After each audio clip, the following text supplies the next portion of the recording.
in it, who are virtually oblivious to the dangers, apparent dangers that stare at all of us, and are proceeding very vigorously with the Galamsey we are all condemning.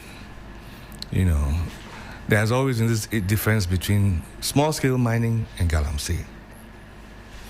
Galamsey is is basically the illegal mining that is doing massive environmental damage and degradation, particularly to our forest areas and river bodies.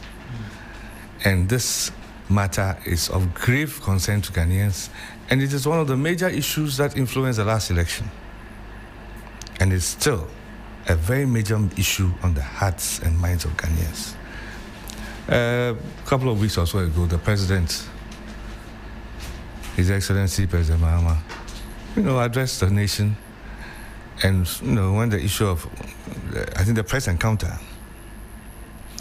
and when the issue of Galamsey came, and he explained as to what his plans were to tackle it in the immediate future. Although it sounded reasonable, it didn't go down well with the majority of Ghanaians, because Ghanaians were expecting something very drastic to deal with a very urgent problem. So since then, we haven't heard much.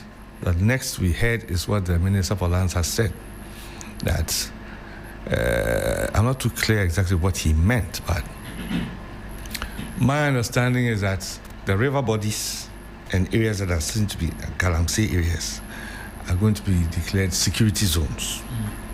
It's an improvement of the previous. We all know how security zones are managed.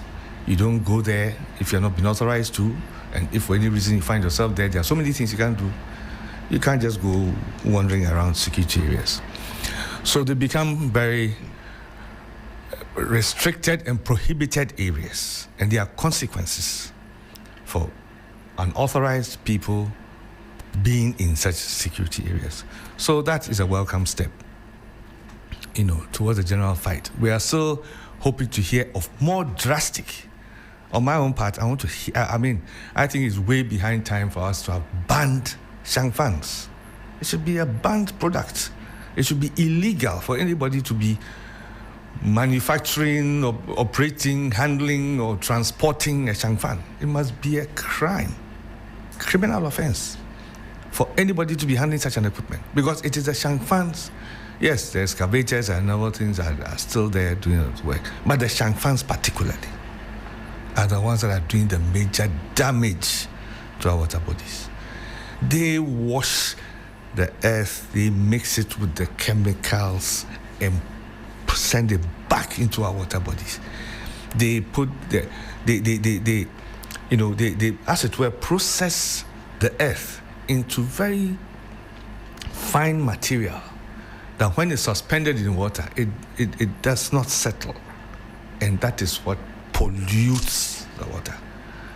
Our river bodies from time immemorial have always had sand and all kinds of things going into them, but they become sediment. They all settle at the bottom, and then they have the clear water on top. But this one, it pollutes it, and they add the chemicals to make it a deadly concoction, killing, threatening human life, killing, marine life, and poisoning our agricultural produce. So it's a very, very terrible development. And Ghanaians expect the president and his government to deal drastic, not come in, calmly explain to us, no. Ghanaians don't have time for that. And it will be good for His Excellency the President.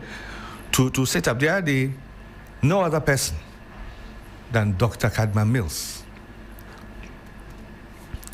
brother of the late President Mills, was actually criticizing or showing concern about the pace at which Galamsey was being dealt with. I think it is good that an eminent person like that in the NDC has actually stated his position. I hope the president will listen and appreciate that criticisms on his actions are not necessarily coming from people who don't mean well for him, because we're all sure that Dr. Cadman Mills means well for the president and the government. So it's I think it's a good wake-up call, and I hope that we'll see more action from the president when he comes back, in addition to what the lands minister has.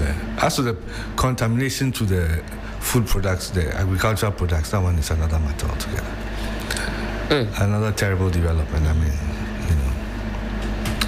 Certainly.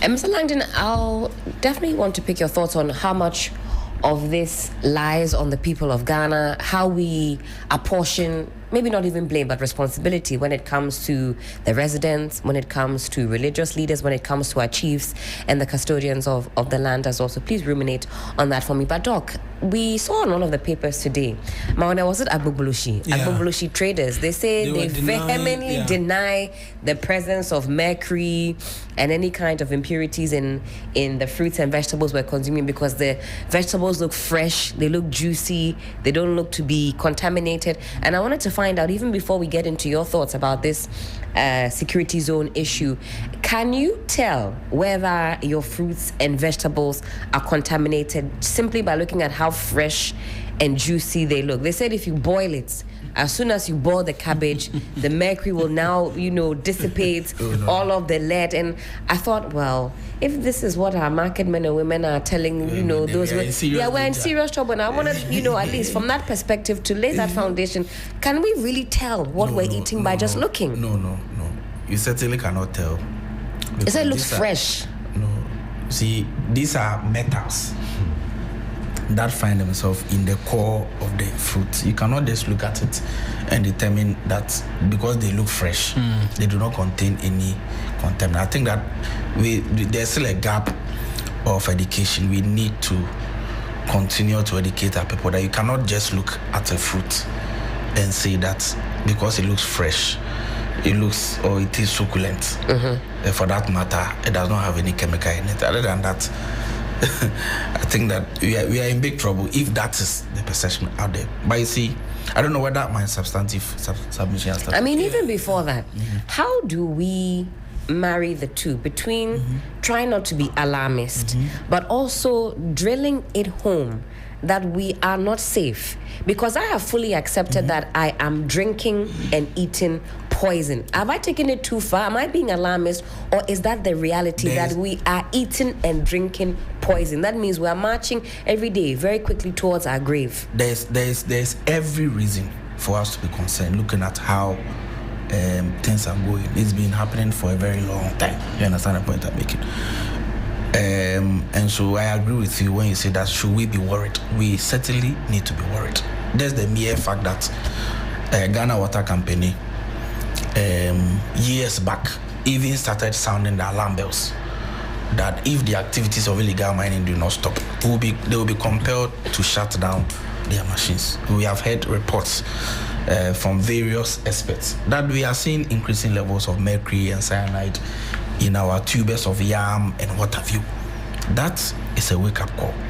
And I will be lying if I sit on this platform and pretend as if there's nothing going on. There's obviously something going on. If you look at my background, even as a doctor, how and what cyanide and mercury does to our system. Those who get poisoned by mercury, all manifestations, respiratory system, renal system, they all cause kidney failures and what have you. They cause, there's what you call inborn, errors, where because of the chemical they bind with, formation of newborn babies. You understand? They come with a lot of chromosomal deformities, physical deformities, and what have you. So the need to discuss this matter must not be lost on us, because everywhere you find yourself, in every situation you find yourself, water cannot be toyed with. Now it has gone from our water bodies to the food that we even ingest. That should be a wake-up call. And for me, there are a lot of people who have criticized the way and manner the fight against Galamsey has been over the years. For me, from where I sit, I think that even though people are not satisfied with the way and manner government is fighting the matter. But from what I said in the information, you see, there's a lot of disinformation and misinformation around. But to be very honest with you, the fight against Galamsey presently has never happened in so many years. For now, we are seeing a coordinated. Today, as we speak, there are military men in 44 Galamsey hotspots. They are permanent. It's not like they go and come. They are permanent. We have been able to dismantle Galamsey cabals, heavily armed bandits who took over our forest reserves. You know, in 2022, the military was withdrawn from our forest reserves. That's right. From that time to the time we came into power, there was no fight against Galamsey. In fact, I had the cause to even send one of the leading members of the MPP, Dr. Ananaya Ayu, to Ghana Medical Association for sanctions. Because he stood on a platform and said that they will not end Galamsey today, they will not end Galamsey tomorrow. And at the NDC wants them to lose their votes. I recall that. You call that the action I took. You understand the point? And so that time, in fact, the MPP youth organizer at the time told the whole country that he would take his government on if they ban Galamsey. Today, what are we seeing? We have seen a repeal of, we have seen processes to repeal LI2 forces by the Lands Minister. The Attorney General has been alerted to that effect. We have seen a coordinated attempt by NIMOS to dismantle major Galamsey hotspots in this country. Your own colleague, Ihatiti, has gone to some river bodies, and she has demonstrated that gradually there is improvement. Of course, there are many places where things have worsened, but you can also attest to the fact that there are many places that we have seen significant improvements. Last week, I think lawyer Sami Jenfi brought some data from Water Resources Commission that some parts of this country, there have been improvements in the stability in the water bodies. You understand the point? They measure it in NTUs. You understand? Yeah. Of course, there are places where they have worsened, but there are places where we have seen significant improvements. We have launched ARCONS, the Responsible Cooperative Mining and Skills Development Program, so that government itself will put the people in cooperatives, 10, up to 10, 12, 15 people will put themselves together. We are in conversations with large-scale mining companies whose operations do not allow them to mine in certain areas of their concession that do not have necessary commercial value. Those concessions will be leased to small-scale miners who will be under the Responsible Cooperative Mining and Skill Development Program. So the people can continue the mining, but in a way, a manner that is coordinated, that is legalized, that they have been trained to do, rather than doing the illegal mining that they have been doing. You understand the point I'm making? Only last week, the Lands Minister told us that they have now declared that river bodies and forest reserves are now security zone. What is a security zone? And I want to differentiate this from a state of emergency. When you read Article 31 of the Constitution, a state of emergency means that limitations of the president, as announced by the Constitution, has now been removed. And so the president now has unfettered power. He has the liberty. He has the liberty to give directions anyhow he wants. The president can say that no, because we are fighting Galamsey, nobody should comment on Galamsey activities. Because that would fall under the realms of a state of emergency. Yes. Nobody can criticize the government for its fight against Galamsey.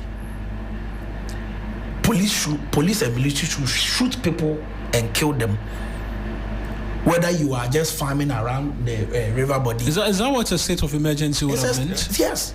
It means that laws are not working. The president... I mean, I know there's a suspension of laws and certain rights, but nobody can criticize the government. It's a state of emergency. The president gives direction. The president gives direction as to how he wants. He prescribes it. He describes and prescribes how he wants the fight to be. And so if you have an undemocratic president, a power drunk president, a president who is knee-jerk, who authorize military to kill people. We have seen situations in this country where military and police have killed people without any basis. What happened in Obuasi? Immediately when we came to power, where about 8 young people in Obuasi were gunned down. The people were saying that they even retreated and apologized that what they did was wrong, but they were still shot. Whose regime are you referring to? Well, immediately we came to government about a week or two. And that is the same regime that now president at the time said we should have had the state of emergency. There was not that concern? No. You are comparing apples to oranges. I'm saying am I, Doc? There may be extremes and adverse effects of a state of emergency. We already have a situation where military and police personnel can go overboard. They can just kill you and come and tell you that you were attacking them. Who is there to know?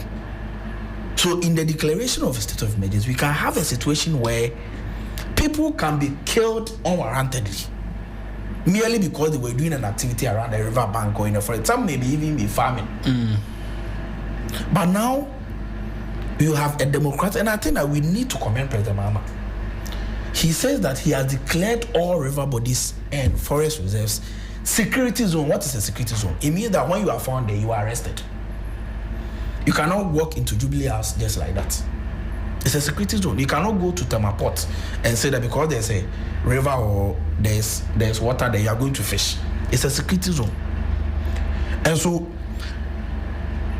what the people of Ghana need is that they want Galamsey to be fixed. Is that not it? That's right. If fixing Galamsey will mean that a security zone should be declared on our river bodies and water bodies, I think that President Mahama has done well by that. It will be at a lower cost for me as compared to declaration of a state of emergency, which consequences may be in so many forms that may be unpalatable to the people of Ghana. You have a situation where military men or policemen will put the law into their hands and say that they will decide who to attack, who to shoot, and who not to shoot. They will come and tell us that now we are shooting only young people. We are not shooting the political people who are involved. So it comes with a whole lot of issues. And so for me, I'm happy that river bodies and forest reserves have been declared as security zones. It means that today, when you are found around a water body or a river body, you are arrested. When you are found in a forest reserve, you are arrested. It will have the same impact. Because when you declare a state of emergency, you are still going to use the police and the military. Is that not it? When you declare a place a security zone, you will still use the same police and military. And so, of course, there are gaps. We agree that there are areas where government would have to intensify its fight. But we cannot also lose sight of the significant inroads that we have made. Right. 9 forest reserves have been claimed back from armed bandits. 44 Galamsey hotspots in this country have now have permanent military presence. We have seen how government is controlling the importation of even mining materials like excavators. How we are using geofencing and geo-tracking machinery to track the activities of mining equipment and how they come into this country. How licenses that were procured through illegal means have been revoked.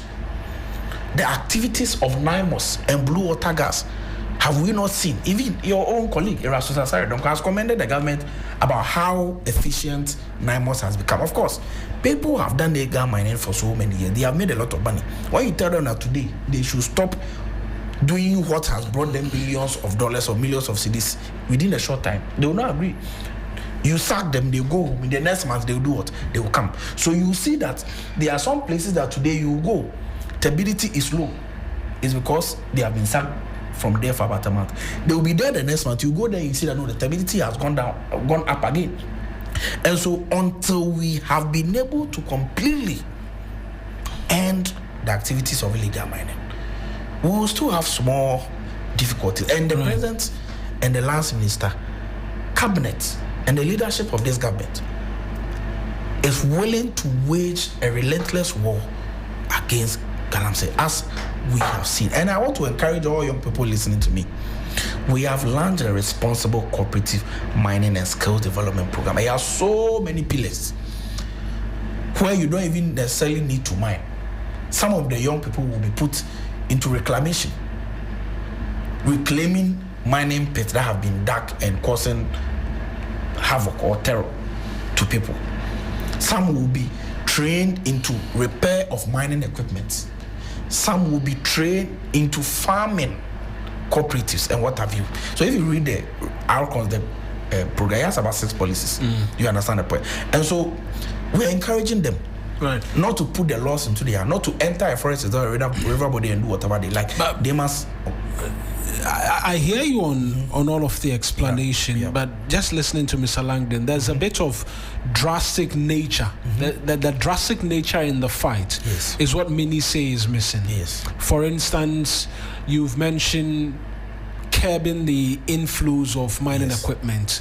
There's a Galamsey. What about a machine like the Shangfan, which Mr. Langdon says? What about the importation of mercury? Because at the last time we checked, we don't produce mercury here, but mercury is coming in large quantities in terms of importation. What is the government doing in being able to track who is bringing mercury in these large numbers? Where are they going, amongst many other things? Do we have an update in terms of that? That's why I'm saying that they are parts of the fight that government is doing. They are fight that we think that if we do more, we can go a long way to avert what we are seeing. Have we not seen NIMOS arresting and burning Shangfans in this country? Cessation of water pumps. Have we not seen that we are dismantling huge and arresting huge numbers of people? Today, over 600 excavators have been seized, and they have been seized and they have not flown away, just like what happened in previous years. It's still in the custody of the police. Over 1,600 people are currently facing prosecution, as compared to only 700 of them in the last 3 years of the previous regime. It's based on that. The last minister said, out of the almost 800 arrests, only 35 prosecutions were prosecuted. But today, you say all of them, they are facing the law. They are facing prosecution. The Attorney General is aware of it. So I'm saying that this has happened for a long time. We do not expect that in only 1 year, all our water bodies that were brown will suddenly become blue. We must be honest with the conversation. But I'm saying that just like your colleague Yatiti demonstrated when she visited one of the river bodies, she clearly made a point that there is significant improvement in some parts of the water. Do you know the river Ankobra is about 190 kilometers? All right. Yes, there are parts of it that you go that it is clear. And other parts too are unclear. You understand? So all we need is consistency and the commitment by the leadership in place to fight it. And I believe that this regime will be able to surmount this hurdle that we have faced for so many years now. Doug, let me hold you and Mr. Langdon on. Let's get onto the phone lines. Richard Komado is a fraud and security consultant who's joining us as well in relation to this conversation about a declaration of a state of emergency. Mr. Komado, I appreciate you joining us this morning as well. And so for persons listening, the civil society groupings who've asked that the president declares a state of emergency, he's given them a security zone instead. What are the differences, and should this be appeasing them, like Doc has been saying, that it's a better alternative to a declaration of a state of emergency? So, man, when we say state of emergency, to the layman or to the coalition, it's a restrictive measure that a local authority or the president, backed by law, would issue out there to do two things. First is to curtail the spread of a menace. And number two is to prevent the further endangerment of lives and species. So if you take Galamsey as a menace, then you will want the state of emergency to be declared in that line. But remember, it comes with a restrictive measure, and you will need law enforcement officers to enforce that measure. In enforcing the measure, they are always afraid that if care is not taken, it may lead to casualties and fatalities. So that is what the main concern is. And that is why President Akufo-Addo and President Mahama hesitated in declaring the state of emergency. So that is what we mean by state of emergency. When you bring it to declaring a particular place as a security zone, it does two things. It gives exclusive right to security officers. And what is the right they have and what are they supposed to do? It means that in a security zone, the predominant activity in a security zone is security operations. And it is expected that everybody within the zone is either a participant in the operation or they have to observe the operation strictly. Non-compliance and non-conformity may lead to casualties. To a layman again, and for the purposes of public education, we say that state of emergency is the universal state. And the subset within the state of emergency is what we call a certificate of urgency and declaring a perimeter as a security zone. So if you watch it carefully, the clever approach the president or the state has adopted is to trigger the first one, which is to use the security zone perimeter approach. If they are facing difficulties, then they will come in with what we call coming under certificate of urgency, which together makes up the state of emergency we are talking about. So we are just triggering one of the layers out of the state of emergency. So you might not be entirely wrong if you're a layman to say that, yes, we have declared state of emergency, but we are just applying just one layer of what comes under that's what we call a restrictive measure in that regard. And so we're in a state of emergency, only that it is just one leg. That's the explanation you offer. Yes, a layman is not wrong to say that. Other than that, we can say that, yeah, we've triggered certain zones as a security zone. And the reason being that we want to give exclusive right to security officers, knowing that within that space, what pertains there is security operations. So when you take the water bodies, for instance, that's what I was saying, that the minister should have specifically named the water bodies. Because if you take Lake Volta or River Volta, they use it for fishing purposes. Which is exactly what I was coming. Which is what I was coming to, that in asking for a declaration of a state of emergency, these civil society groupings were asking that targeted areas, a state of emergency be declared in these targeted areas. What we're seeing is a blanket security zone covering on all of our water bodies and then our forest reserves. And these are places where people will go to for fishing, will go to and farm as well. And so then that becomes a challenge, and the concern of casualties will also come up again. Definitely. But has the minister come definitely to say that all water bodies have been declared as a security zone? Well, he announced the intention that at cabinet the president had moved the idea that was because it's a measure and there has to be lines in there that become the benchmark for which you can assess performance. So if you say all water bodies have been declared as a security zone and the perimeter is defined, anybody who wants to do any other activity on the water body apart from a security operation has to have permission from the security officers. And they have to go by strict measure, for which, if they do not conform, may lead to casualties or may lead to some high levels of discomfort. So the minister will have to be clear. For the forest, I can understand that we had 9 and the Galamsey came for 2.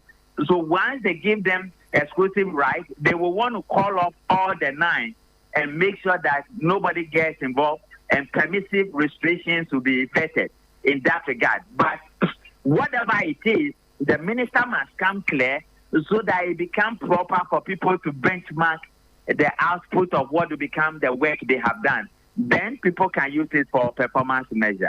Right.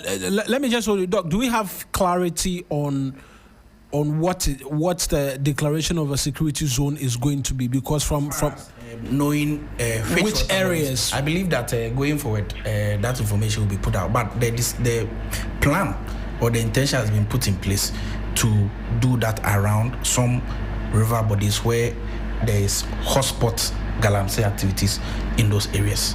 So that's about. So we're hearing that the plan is going to come out fully, Mr. Komado, shortly. But what will be your expectation of security personnel in these areas when this state? We're confusing the state of emergency with the declaration of a security zone. Zones have been declared. Yeah. Okay, so what I expect from them is to have a centralized monitoring system, a centralized communication system, a centralized evaluation system, and a centralized coordinating system. To the extent that they have been accused in the past that they have been compromised, it helps them in identifying those who are eligible to be compromised, or when people have actually been compromised, they can easily pick them out of the place. Because if you look at what we are going to face, or what we are facing now, or what we have done, because Mineral Commission issues licenses and they do not have capacity to enforce compliance, you have the Gold Board, which also issue license to people who deals in gold. So Gold Board is not just to purchase gold and export same, but they are also interested in the source of the gold and the methodology and the approach and the technical abilities and the practices you have engaged in producing that particular good. And non-compliance could also lead to punitive action. So this is where we are. Technically, when you look into the mainstream, you have the National Anti-Galamsey Task Force, you have the Gold Board Task Force, you have our brothers who work at the forestry. When they say something, they will say something. Then, of course, you have police who is in the front line for crime prevention. And to the extent that Galamsey is a crime, they will be the frontliners when it comes to, when people have been arrested or they themselves are arresting people directly and prosecuting them, or preparing the docket for the Attorney General. So you have a whole lot of people within the chain of a task force. Local authorities and municipal people also have task force. If they do not coordinate properly and have a centralized monitoring system, then we are going to come back to the stage where we are saying 30 people are doing 30 things that are not right, and we need to fashion it out again. Right then, let me come to you again, Mr. Langdon. You've heard the different opinions in terms of the fight. You had made the point about a certain level of urgency. Doc has explained what the government's plan is. That begins to suffice in terms of the work and the progress being made. You see, that in itself does not suffice. That alone in itself does not suffice. We've seen and heard these things before. There was a time when we had terrible turbidity levels and we saw the same things clear. We've heard of excavators being seized and burnt and all that. We've seen all those things before.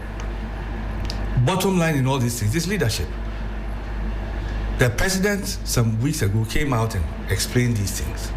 For me personally, it sounded reasonable that he was working towards it. But the reality is that the majority of Ghanaians were not satisfied with that. They expect to see something more drastic. Now the minister has come out to talk about state of emergency, security zones around the rivers. Yes, that is an improvement of the previous. But it depends on how it's managed, how it's going to be executed. Yes, we talked about technology, you talked about so many things, and there has to be details of this. There must be clear parameters, clear lines of distinction as to where when you stand, you're at security zone, where when you stand out. There are far more details that have to come out. And it is the leadership that will make the difference in that. But just hearing about these things in itself is not enough. Right. So the government can please itself as much as it can by saying that it's doing this and doing that. But bottom line, Ghanaians want to see action. And the fact, look, like we were talking about, our history has taught us the horrible things that can go on in states of emergency. And there's a certain political situation which was virtually a state of emergency in Ghana. We saw what we went through, and Ghana as a country has moved away from that. But at the same time too, we still want strict and drastic measures to be taken against Galamsey because it is a dire threat to us. Years ago, we were seeing babies being born with deformities because of contaminants in our water bodies. So it's like yesterday or last week, it suddenly came to our attention that, no, this is something we've been living with. contaminated foodstuffs and stuff like that. We've been hearing about it. We've been seeing signs of it. So these are real problems.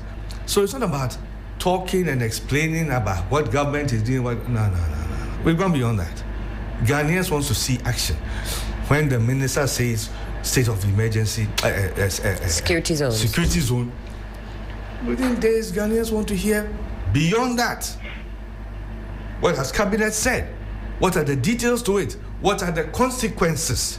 Those areas that fall in security zone, and there are many security zones in Ghana and around the world where we have security zones, military areas.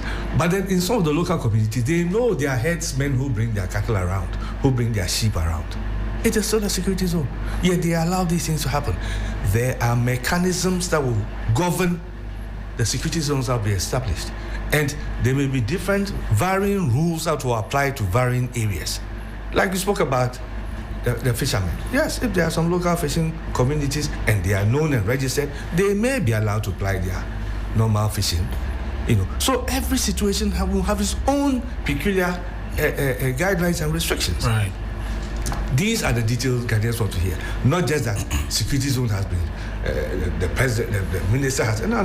We've gone beyond that. We've gone beyond that. We've seen situations where we had drones. Where are all those drones? That's a very important question because we procured Ghana, drones. We have gone beyond the rhetoric. We've gone beyond the rhetoric. And so if the government makes the mistake of assuming or thinking that, we are making these steps, we're doing this in place, we are improving this. Ghanaians have seen it before. And it's got to a point where Ghanaians are beginning to lose faith in politicians. I am a politician.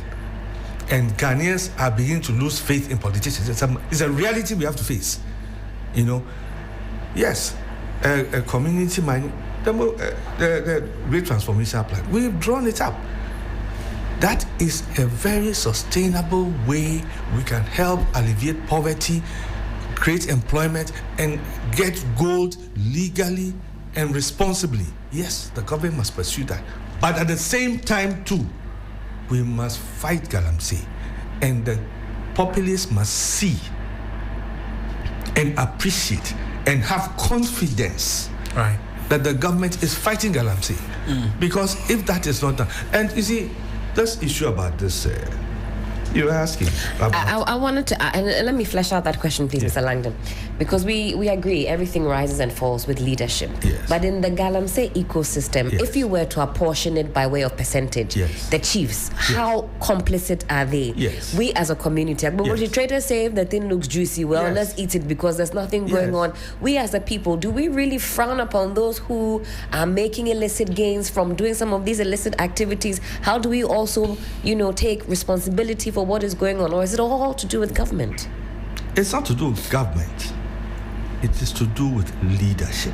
At the moment, what about leadership in Ghana? It is President John Dramani Mahama. He's the President of the Republic. He is the first citizen from whom we expect leadership. Leadership, he should inspire the leadership that will run through. Even the kind of leadership that journalists and media personalities would deploy in the fight. Talking about these traders, these abolitionists, remind them that when you see any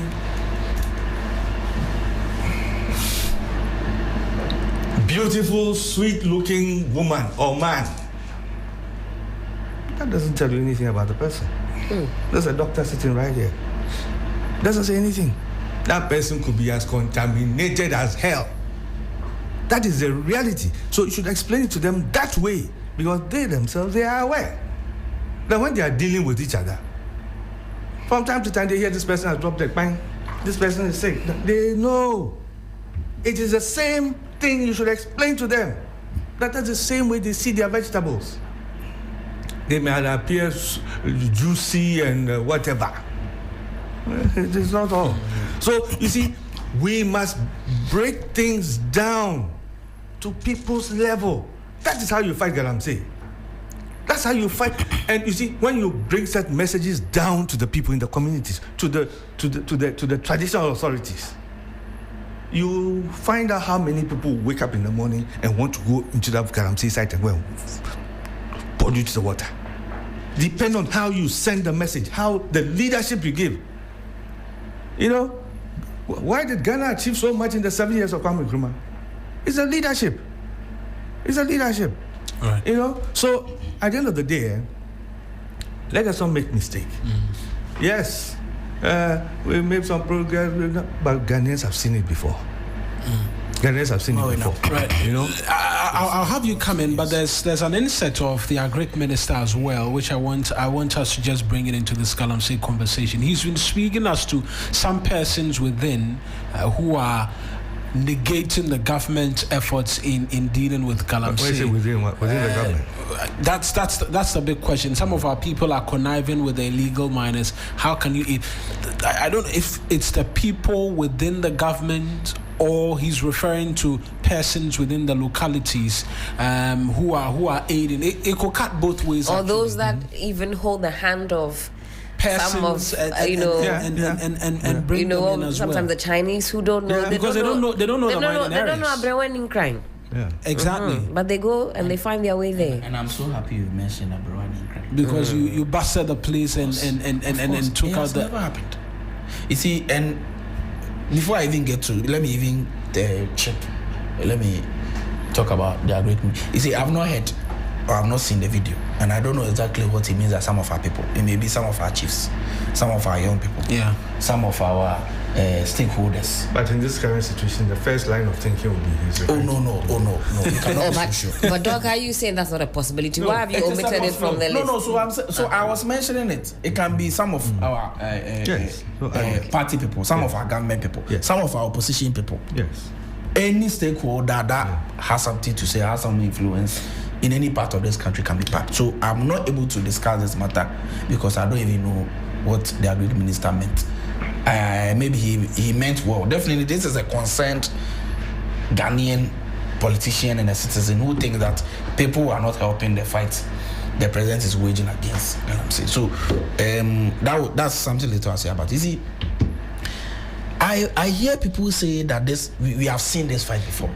Mr. Landon, there has never been a genuine fight against Galamsey in the previous government. Never. It was a charade. Just like Professor Frimpong Boateng made it clear in his 37-page Professor Frimpong Boateng report. But if I may just come in. No problem. Me, I defended the actions that were taken initially to fight Galamsey. Yes, but okay, you make the point. I defended because everything pointed out to the fact that something it was a very determined and focused fight. And when you have somebody like Professor Frimpong Boateng handling that, I mean, how many more better people can you get? But later on, we saw what happened. It is the same caution I'm giving. I'm not saying things are not happening or things are happening. I appreciate it. Better is the end of a thing than its beginning. Yes. So let us. That's why I'm just saying that everything you are saying right now, Dr. Cadman Mills knows what you're saying, but he still found it necessary to caution. So it is for you to take that advice. We're not saying that what is happening is not happening, no, or this is the best fight that Ghanaians are not interested in whether this is the best fight ever that has been initiated. Ghanaians are looking for results. So what Ghanaians want to hear from you as a government representative is the sustained fight and how you're going to ensure that there's progress at every stage until the total level. Mr. Lam, so what has happened? I can give you our biggest assurance from His Excellency the President that his fight against Galamsey will be sustained. And I'm happy with what the Lands Minister is doing. When I say that there was no genuine fight against Galamsey in the previous government, there is a reason why. Professor Frimpong Boateng himself said it. That he mentioned people with evidence. There's a journalist called Setmante of Despite Media. He actually went to police station to write a police statement that when excavators belonging to illegal miners are seized, and they want it back to enter the forest reserves and the water bodies. He is the one whose account is being used for the transfer of the monies. He said the illegal miners send money to his accounts and he will give it to Akwewusi, and they will release the excavators to them. Have they been prosecuted? No, hold on. That evidence was in the Professor Frimpong Boateng report. The Attorney General came and told us that there is not enough evidence to prosecute such a person.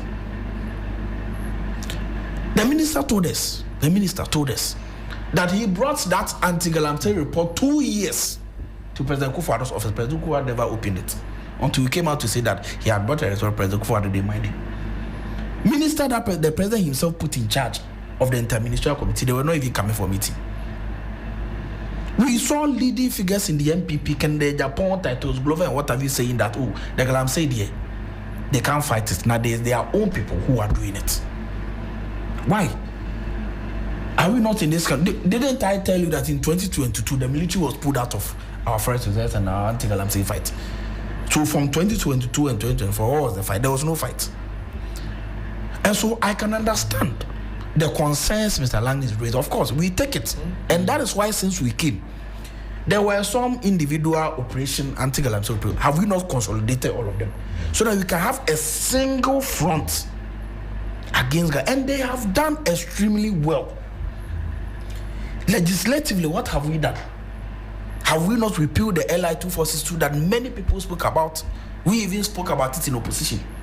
Have we not taken steps to repeal it? Are we not bringing in alternative sources of income for the young people who are part of it? Has President Mahama not referred two of his core party members, the national organizer and first vice chair, who have been alleged to be in charge or to be part of Galamsey activity? Has he not referred them to YUKO? Are investigation not currently going on at YUKO? Did we see that in the previous regime? You understand the point I'm making? So, of course, we may have issues. We may have, disquiet about some approaches that the government is doing. But you cannot say that President Mahama and the Lands Minister and other senior government officials are not interested in this fight. Have we seen that 44 Galamsey hotspots now have permanent military men? Have we not been able to take back some of our forests that were taken? Did we see this in the previous regime? No, it didn't happen. We all saw it. President Kufuor even went ahead to put his presidency on the line, not knowing that he himself was not even monitoring it. And we sounded the alarm bell right from the get-go that fight was a charade, because they were part of their people who were in it. Their names were mentioned, evidence was given, nothing happened to them. We had the state defending them. That is not happening under this present regime. And so we can be skeptical, because that is people have been skeptical for the last 8 years, because we saw that no, the people were still doing the Galamsey, but leadership was telling a different story. Today, are you honestly telling me that where we have gotten to, some of the things we have done to even revoke people's licenses, to even impound excavators? So can we use Mr. Langdon's analogy like he did before? So you have a new girlfriend. How her ex-boyfriend treated her was so bad. Yes. You now have to give her so much reassurance, because what she went through, she simply, when she wakes up, her heart starts beating, because they all can't know what's it. Yes. No problem. So you, as a new boyfriend, you have to keep reassuring her, letting her know that I won't do you the way your ex-boyfriend did. Yes, we'll continue to and you see, sometimes people say that, they want the president to show something. The president, so now, we are seizing excavators, we are burning some fines, we are putting military in Galamsey hotspots, we have banned mining in water bodies. So when people say that, Mr. Lande, you let me make my point. When people say that they want the president to do something, that now they want the military to kill people. Mawena, if you say that all the things we are doing, arrest of people, excavator, what have you, is not enough, should we go ahead to kill people? Because if you say what the president is doing, you don't see it to be enough. For which reason we are seeing results in some part of this country where places like Abreu and Nkran have been vandalized and scattered. Right. which occupied about 10,000 people. I want you to round up because we have to take a quick break. So is it that people want shoot to kill? Some people have said that. People want shoot to kill in this country. Some people, I've got to be honest, Mauna, have people not said that? I don't know. I don't subscribe, but there are people who say because we are eating and drinking poison, if you want to poison me, you want to kill me, then because I mean at this point it's too much. And we take all those suggestions. But you see, there's a reason why the people elect us. To combine all the concerns raised by people, internalize them, fashion out measures that will achieve the same results. And I think that the government is well positioned to be able to do that. Give us up to the end of the year. You will see significant improvement. Just like I've mentioned, give us up to the year. You will see significant improvement in the fight that we have waged in only 1 year. Mind you, the worst ever form has happened in the last 8 years. 8 years and a year. I don't think that it will be fair if we pin this government down for all the things we have done in only 8 months. All right. I'll just take this quick break. When we return, I'll just round up comments quickly and then we'll touch on our second subject on the school placement just briefly before we wrap up on the conversations. We're back after these. I hope you give me...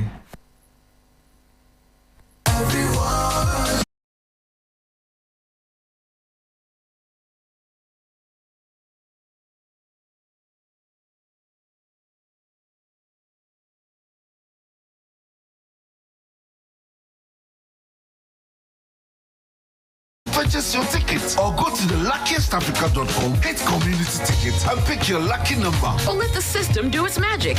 Choose how much you want to spend from 1 to 5,000 Ghana cedis. You can even buy a ticket for someone else. Be someone's hero. Payment? Easy. Mobile money in Ghana or card if you're international. One ticket can turn 1 CD into 500 times more. That's maths we love. Or your community could win 10 times more. So let's get lucky together because luck is everywhere. Play responsibly, not for persons under 18 years. This promotion is regulated by the NLA on the Caritas platform. Always busy on the go. Tap the app, you're good to go. Big dreams, little time. There's a boat for you to ride. Every single time, yeah. Morning rush to the late night grind. Work to home and get to big. Smooth and easy ride and vibe. Safety toolkit by your side. Use code Keep Moving 50 for 50% off your first 3 rides. Download the boat app now.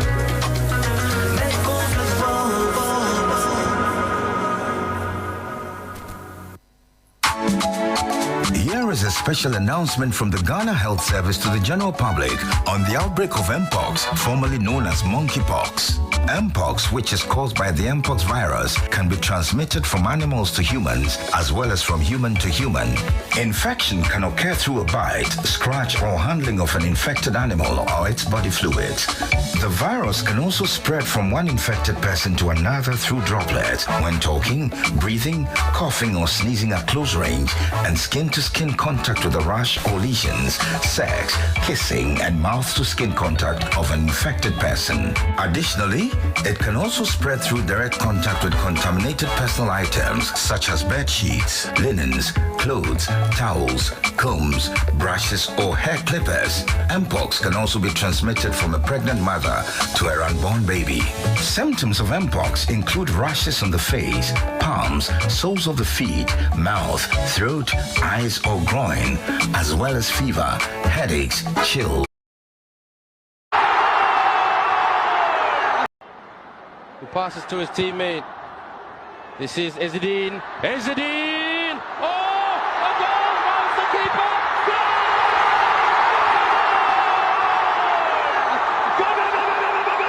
Goal! What a time to strike for the universe!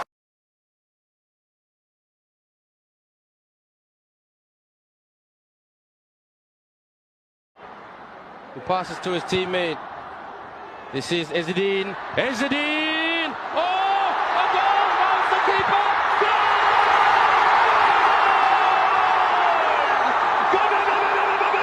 Goal! He passes to his teammate. This is Ezzedine. Ezzedine! Oh! A goal!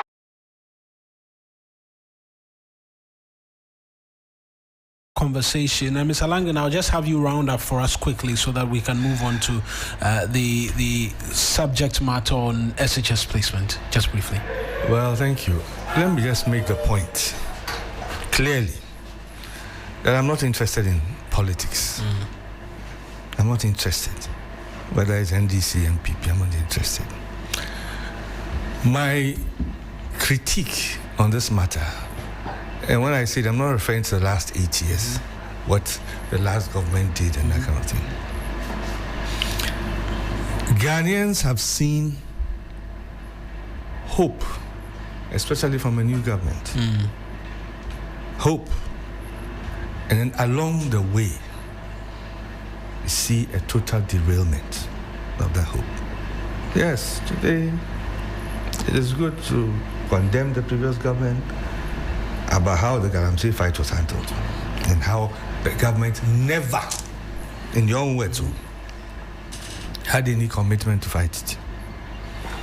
Tomorrow, somebody might say the same about another government. That is not the kind of conversation I'm interested in. The reality and the truth is that, yes, there was positive action taken, positive steps were taken, and we saw the positive results. We all still continued and saw the eventual consequences, which were far worse than before. So my point is that, yes, the president at his press briefing explained the steps he was taking. Right. I, on my part, sounded reasonable. The fact still remains that Ghanaians expected far more. The minister has come out, made other steps. Yes, it is true. Efforts are being made. It is part of our responsibility to ensure that we keep them on their toes to do the best thing. Right, of course. It is also the truth that in the very recent past, we've seen communities stand up against military men. When they sent military men to go and fight Galamsey, the community stood up against them. And in some cases, they had to, with good reason, retreat because they knew that the consequences might not be the best. Right. These are the realities we are in. Yeah. So, for me, it's not about somebody trying to give this government a hat. No way. It's about the government doing the right thing. And all of us recognizing what the problems are. Right. And dealing with it in a way that will benefit all of us at the end of the day. Right. Not politics. Mr. Langdon, thank you. Let me bring in Doc now. And just before I bring you in on the placement issues, because we have to just switch quickly, I want us to hear from one parent last week who was complaining bitterly about the challenges in being able to place the award. Let me first say I'm highly disappointed. The reason being that with this placement issue started over a decade ago. We should have learned something from this. We are still repeating the same mistakes. I have to be at the workplace, but see where I am today, just because I want to make a simple correction. I've been here since morning. I was here yesterday. The last time I was here, nothing has been done. I've not been attended to. So I'm asking, what is going on? When are we going to learn to make corrections to what we've been doing in the past, which all of us know is not proper? And that's my worry. So instead of being at the workplace, I'm here. I've not been attended to. I have to be here. I don't know when I'm supposed to leave here. Whether I have to come back here again tomorrow, I don't know. Have you joined the queue? I've joined the queue. I was told we need to write our names. I gave my name out yesterday. I came here today in the morning. I met one lady who said she's the secretary to the deputy minister. Up to now, my name has not been mentioned. A gentleman was mentioning names. I was thinking that because I was here yesterday and I submitted my name, he's going to mention my name. He has not mentioned my name. So what exactly is the problem with your ward's placements? What exactly is the problem? The school giving. The person is in Accra, and we have placed the person in the school in one of the Ashanti region, a day student. It's not possible. So that's a parent, Doc. 10 years plus, it looks like we're not learning anything. Persons are having to have some of these challenges. A female child placed in a day school in the Ashanti region means that dad will have to go and rent, and a 15-year-old will need supervision. And these are some of the challenges that come up every year and looks like it's not going away. Of course, it's a system. it's a system that is being controlled by human. Everywhere around the world, there are major difficulties with some of these systems. Until we have been able to fix it, there will always be issues. Even in advanced countries that have superior technologies, they still have. But 10 years is a long time. Yes, granted you were not there. Yes, I agree. You see, all the concerns the parents raised are legitimate concerns, and we agree with it. But I heard what he said. He didn't say that when he went there, the system was not able to help him. He's not been helped. That's the last time we checked. He had not. But he was in a queue. Yeah. Yes. Nobody wants to be in a queue. I will not be happy if I'm in a queue. You understand the point? And so I am expecting that maybe after some time he'll be sorted. But the fundamental point is that we still, on a yearly basis, improve upon our system. Years back, you could not choose a certain number of schools. Now you're able to choose certain number of schools, the courses and what have you. At first, it was you go to the school to write entrance. That is not it. Now it has changed. Gradually, we will get to where we are expecting to be, except that the improvement and progression has been slow, and we all agree with it. This year's one is way improved upon last year's one. You know that some time ago, there were allegations that people had to bribe people and pay. Today, just a mere allegation that people are taking money. National Security has swooped in. Education Ministry has swooped in to locate exactly where people have to pay money to get placement. You understand the point? It's not happening under this present circumstances. So it is one improvement, except that there are other improvements in several aspects of it that need to be done, and I am in for it. It is regrettable. We apologize on behalf of government to the parent that has to go through these difficulties to ensure that the child is placed at the right school for him to be able to take care of him or her. And so we regret that and we apologize for that. Going forward, we'll put in place measures to be able to address it. Mr. Langdon. Yeah, I think if my memory serves me right, this system has been in place for more than 10 years. Yeah. Because I think President Kufuor in his latter days that brought it in. And that was to arrest a situation where when students were looking for admission, they have to go and besiege headmasters' offices. Headmasters have to flee the country, flee their the offices for fear, and all kinds of things are going on. The school placement system has generally served well, but of course, it has had its challenges. Now, the problem also became when free SHS was introduced and the numbers multiplied. And the number of rates at which additional schools were brought into the system was not commensurate with the number of students that were coming into the pool to be admitted. And also because a majority of the parents were also targeting certain particular schools. I think in the recent past, because of the performance of other schools that people didn't really know about in the past, so this maths and science quiz and things, parents have now become more interested in some other schools where previously people weren't so interested in.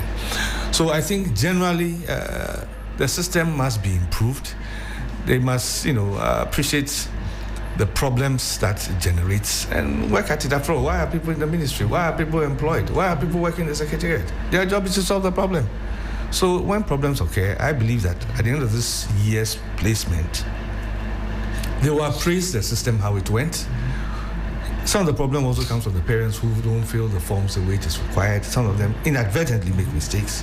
There are so many ways. They should look at it. And then way before time, begin to school parents and prospective students about how the process works, so that next time around there'll be less problem. Next time around, when there are less problems, next time around too may bring its own different problems. Those ones too, human beings have to put their heads together, find solutions to the problem to improve upon it. That's how countries develop and advance. You don't keep doing the same thing, the wrong thing all the time. You try and make improvements as time goes ahead. So I believe that I don't know too much about the current system. I think it's the same system that's been running. Well, that's why I don't know how much it has changed, but it appears to be the same thing. Right. I'm hoping that very soon when my grandchildren are coming, which will not be too far away, the system would have improved. The system would have improved.